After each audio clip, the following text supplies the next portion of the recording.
Hello everybody, I am Lisa from O2 Classroom and I'm here today with Carla. Those of you who are in the Thrive program know Carla. She's the respiratory therapist from the Thrive program.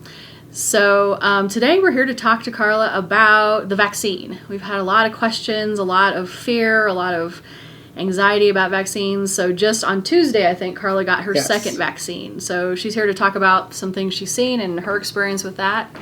And thanks for being here. Yeah, thank you. I love it.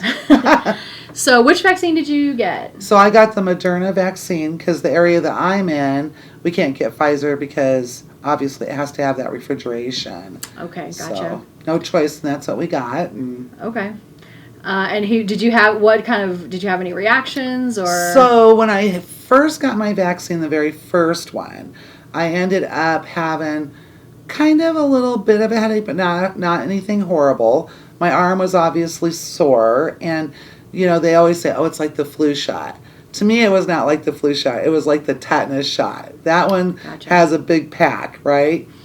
And so then when I got my second shot, and I was a little bit leery because you hear like everybody's story, like, oh, la, la, la, la, la, I had this, I had that. And so I ended up 14 hours after my shot, and I work nights. That may make a difference, the time frame, because I'm up, I'm moving.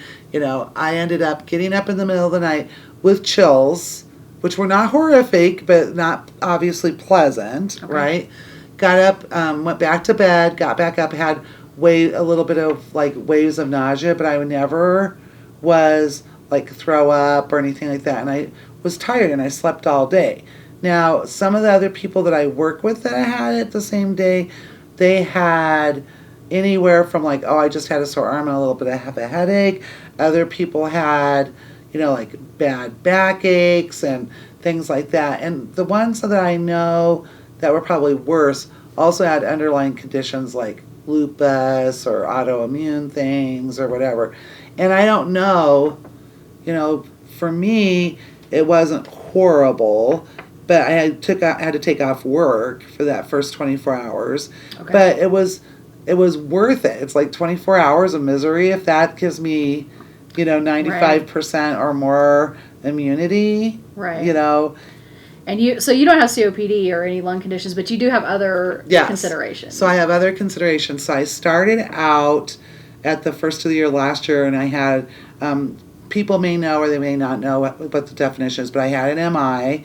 So for those who don't know what that is, I had a heart attack, had to have stents put in.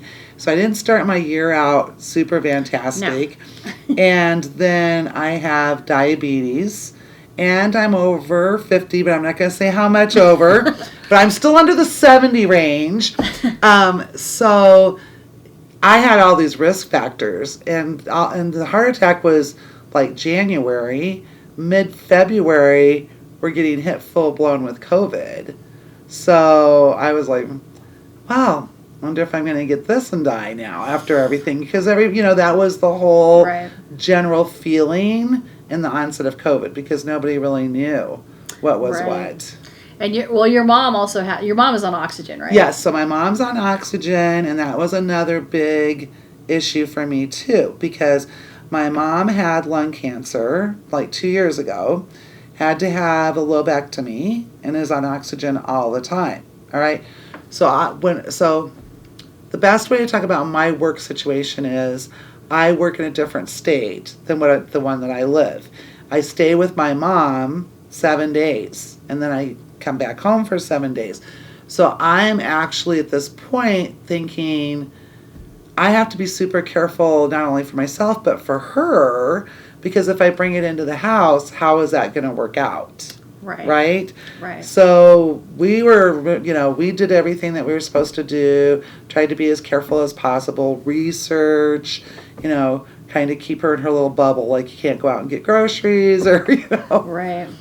And so from the time that COVID started, you've been, Carla's been working in the hospital the entire time, where they've had, how many COVID beds do you have? So we have, at our facility, we have a 25-bed facility, okay?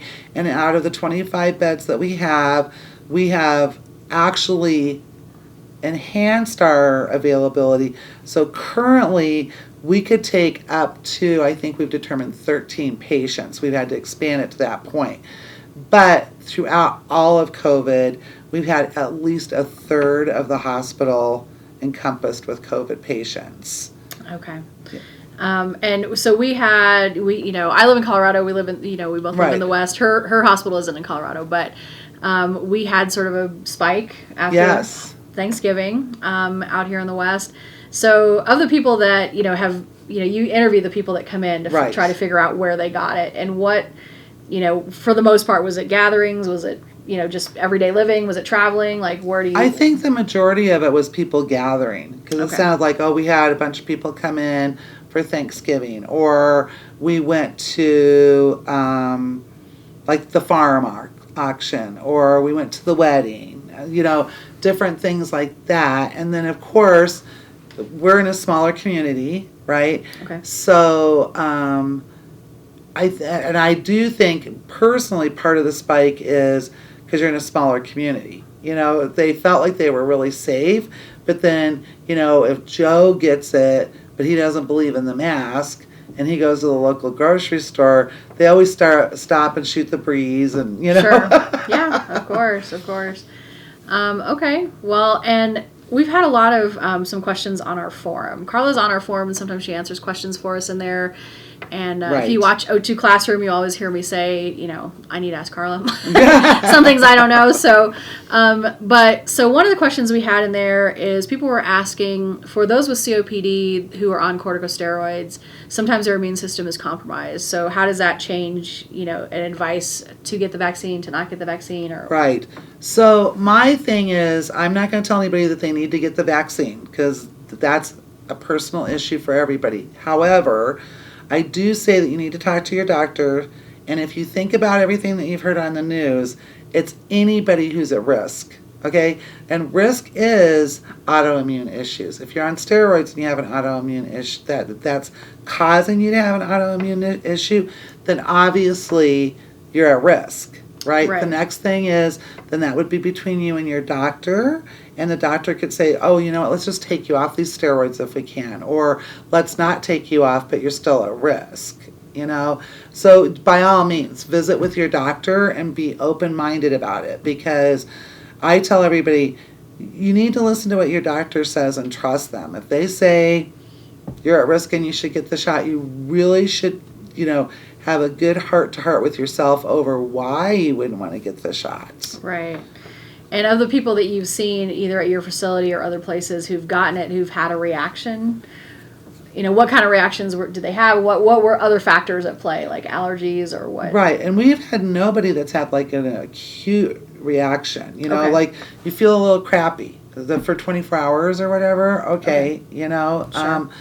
I know that people were real fearful because during the trials, people were talking about like, this person had a horrible anaphylactic reaction. And then as they were digging through it, most of the people that had any like hardcore reaction generally were inclined to have anaphylactic reactions to a variety of things. Right, okay.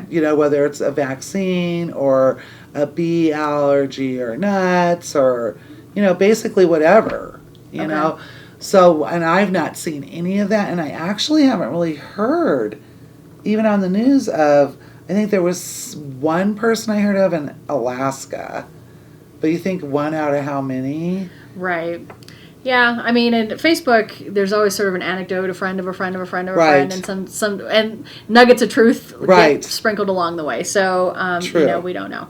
But so people with high risk, people with COPD or IPF or things like that who are at risk for developing more complications. Those are the people that definitely should at least speak to their doctor about it. Yes, I think they should speak to their doctor. And it's funny because I was thinking about you today. I was thinking when you were coming over, I was like, I should pose on the respiratory therapy group. If you had the chance to talk to a group of people that had lung disease, how many of you would say, get the shot? Because I'll bet within seconds there'd be 900 people who are like, tell him to get it, tell him to get it, tell him to get it. Right. Carla, Carla and I are both in a respiratory therapy group where people, a Facebook group, it's just like our private group where people can get in there, and it's just been a lot of supporting one another. But there's been some tough times, and they've kept their composure, and thanks to Carla and everybody like her who been getting through this tough time, because right, we wouldn't have made it without you. No way. Well, and I feel bad because I understand. You have COPD. You already feel like chances are that you're in such a horrible position. You already can't breathe, or, you're locked down at home, or whatever the case is, and that you don't want to take any extra chances, all right? But on the flip side, my thing is, the bottom line is there's all kinds of things that come out of this. Heart problems, people with clotting problems, pneumonias, people ending up on vents. A COPD are the last thing that they ever need to do is end up on a vent. Right? You don't want them to do that. So, I mean, if taking a shot is going to give you a super high chance of not getting that, then by all means, then you should probably get the shot. Absolutely. Don't not do it based on fear. Get your facts, talk to your doctor. My mom was really nervous, and I get it because she's, already got bad breathing, and I said to her, you know what, call your oncologist. And she was on the phone like 2 seconds. She hung up and she goes, yeah, they said I need to get the shot. Right? And I was like, right. But I don't want to tell somebody that. That's their personal choice. Right. But when the oncologist is telling somebody that's had lung cancer, you need to get the shot. Right. That's right. Pretty serious. Right. I mean, and of the, precautions we've heard, masks, 6 feet distance, would you, we all know all those are there, and washing hands and all that. Are there any that you feel are more important than others, or others that you would add possibly for somebody? Well, I think so. Like with my mom, we have her masks, and then if she has to go someplace, like when she went to get her shot, for example, she has one of those smaller units, and she put her mask on, put her oxygen on, put her mask over it, and which is nice because then she's getting that flow, because that's always everybody's argument. I feel like I can't breathe, right? So with that situation, like with her, and I think that you've touched on a lot of that in the O2 classroom, good nutrition, right? Staying in contact with your physician. Just make sure that you always keep, your hands and face clean. Try not to touch your face more than you should, right? And don't be afraid to protect your rights. If you go out to eat and you feel like you're sitting too close to this table, ask to be moved. It doesn't have to be a big deal. Don't feel intimidated, because ultimately it's your health, Right. And like with, and again with the COPDers, especially, they if they, and also changing I have my mom change her equipment often, her nasal cannula, just in case. Right. Because how often I'm having her change hers at least once a week, and if she's short on supply, then I just have her be sure to wash it with hot soapy water and leave it to dry, because who knows? I mean, couldn't hurt anything. Right. We've recommended vinegar too. Like, do you? Yeah, vinegar is supposed to be really good for that. I don't know, like, if that particularly kills COVID, but it does have some antiviral. Well, my thing is, even if it doesn't kill it, you're not giving it as much chance for it to just kind of hang out if it's there, right? Right. What about, I've heard that sometimes a saline wash and a salt gargle can help. It doesn't kill COVID, but it helps be less hospitable in your throat, I guess. I have heard that too, and I've heard like gargling with peroxide now, they're saying potentially will help with that. I don't know for sure. Okay. And I'm anxious to see how long it takes for us to dig out like factual stuff. It may never completely show up, but yeah. And so the tests but I mean, you feel confident, like what you had Moderna, but Pfizer, all those that, I mean, this did get rushed through quicker than other things, but you still feel fairly confident that. Yeah, I feel really confident about it because I am, in the onset, I'm not going to lie, I had concerns like everybody else. Like, did it Did it go through too fast? Is there some hidden agenda? Because you got to look at all of it, And then, so I went from one end to the other end. Then I went and got, like, okay, let me get my respiratory care books out and say, okay, let's talk about the mRNA. Let me make sure I understand that accurately since I've been out of school a little bit. And, at the end of the day, I was like, here's the thing.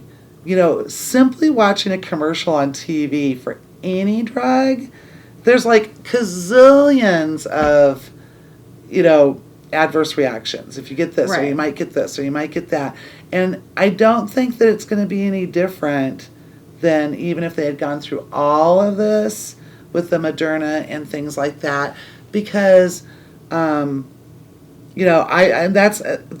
kind of where I decided, because my thought was, if there's an adverse reaction to this, I may not even know. They may not even be to the bottom of that for like 20 years.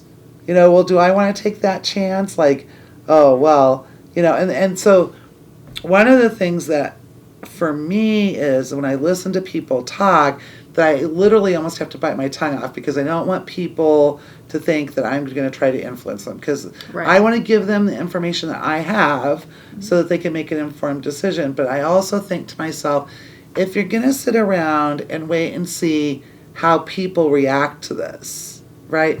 At what point are we going to know? I mean, we're already months into this. Right. Because the trials started in the summer, right? Yeah, the trials started in the summer. I haven't really heard of anybody like dropping dead over getting the vaccination. And then the next question to me was, for my own thought process, is okay. So even if I had chosen to wait, all right. So I wait, and it's still available to me in April. All right, fine. So then that's 2 more or 3 more months. Like, still, am I going to see that somebody's got something going on? All right. Next thought process for me was, right now it's federally funded. It's a free vaccine. All right. Right. So later on, what if it's not? Then and then I'm like, oh, I really, really, really, really want it. And then it's like, oh, too bad. You got to pay $2,000 or whatever. Yeah. The drug companies are not. Yeah, they're not known for being magnanimous about those kinds of things. Exactly. So yeah, they'll charge for it whenever they can. Yeah, I'm sure they will. So I mean, and there's all kinds of instances. Like, I thought about, like, well, when people had polio and they got the vaccine, how much they surely didn't spend 10 years studying. And that was a long time ago. Yeah, so, and I don't know, I remember in respiratory school we learned the process of getting a drug approved, right? And in learning that, there's this step, and then if they meet that, then they get to go to this step, and then if they meet that, they get to go to this step, and then you get the cheaper product for a long time. And respiratory therapy patients know this, because it's like, oh, here's your inhaler. Suddenly your inhaler is $150, and it was $25. That's from those trials, okay, and getting all those approvals. So I don't know that other countries actually do all that either. So is it just our country? Yeah, FDA. They have different processes. Right. Than we do, but they have different healthcare systems too. It's like ours is all for profit. And not every's is. So. Exactly. Okay. All right, great. Well, thanks for talking to us today. No, thank you. And I hope that everybody, if that this is helpful to you guys.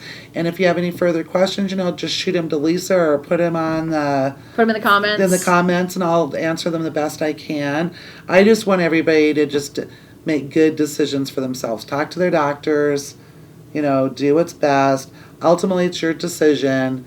But just remember, as respiratory therapists, when we visit with people and we find out, we're not holding it against you, but our hearts literally break to think that somebody did something really dumb and ended up getting COVID for whatever reason.